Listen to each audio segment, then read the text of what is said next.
ஹே மங்களே, வாங்க அறிந்து கொள்வோம், தெரிந்து கொள்வோம். பழைய இரும்புச்சாமா ஈயம் பித்தாளைக்கு பேர்ச்சம்பளோ.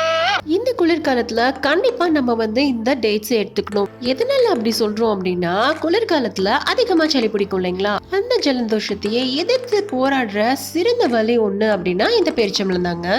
அதே போல நம்ம குளிர்காலத்துல தண்ணி நிறைய குடிக்க மாட்டோம் இல்லைங்களா? சோ நம்ம உடம்புல தண்ணி சத்து கம்மியா இருக்கும், மலச்சிக்கல் ஏற்படும் இல்லைங்களா? இந்த பேரிச்சம்பழத்துல நீர் சத்து ரொம்பவே அதிகமா இருக்குங்க. மலச்சிக்கல்ல இருந்து நம்மளை எஸ்கேப் பண்ணி விட்டுரும். இந்த குளிர்காலத்துல சீரான ரத்த ஓட்டம் நம்மளுக்கு இருக்கணும். அதுக்கு இரும்புச்சத்து வேணும். அந்த இரும்புச்சத்து எங்க இருந்து கிடைக்குது நம்மளுக்கு? பேரிச்சம்பழத்திலிருந்து தானே. ஒவ்வொரு பேரிச்சம்பழத்திலையும் 2 மில்லிகிராம் இரும்பு சத்து இருக்குங்களாம்.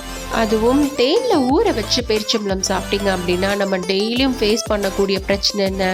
மன அழுத்தம், பதட்டம், உடல் சோர்வு தானே. அந்த 3ஐயும் நீக்கி உங்களுக்கு உடலை ஆரோக்கியமா வச்சு கொடுக்குங்க.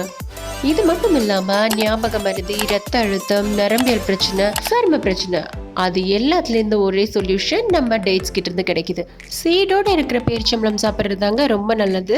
இவ்வளவு நன்மைகள் கொண்ட பேரிச்சம்பழம் எவ்வளவு சாப்பிடணும் அப்படிங்கறத நம்ம பார்த்துடலாமா? ரத்த சோகை பிரச்சனை இருக்கவங்க ஒரு நாளைக்கு 3 இல்லைன்னா 4 பேரிச்சம்பழத்தை நீர்ல நைட்டே ஊற வச்சிருங்க. அடுத்த நாள் காலையில் எடுத்து சாப்பிட்டீங்க அப்படின்னா ரத்த சோகை சரியாயிடும். எனக்கு ரத்த சோகைலாம் இல்லைங்க, நான் நல்லா தான் இருக்கேன், நார்மலா இருக்கேன், நான் எவ்வளவு சாப்பிடணும் அப்படின்னு கேட்டீங்கன்னா ஒரு நாளைக்கு 5லேருந்து 6 பேரிச்சம்பழம் வரைக்கும் நீங்க தாராளமா சாப்பிடலாம். என்னங்க, பேரிச்சம்பழத்தோட நலன்களை பத்தி நல்லா தெரிஞ்சுக்கிட்டீங்களா? இனிமேலும் பேரிச்சம்பழத்தை ஸ்கிப் பண்ணாதீங்க.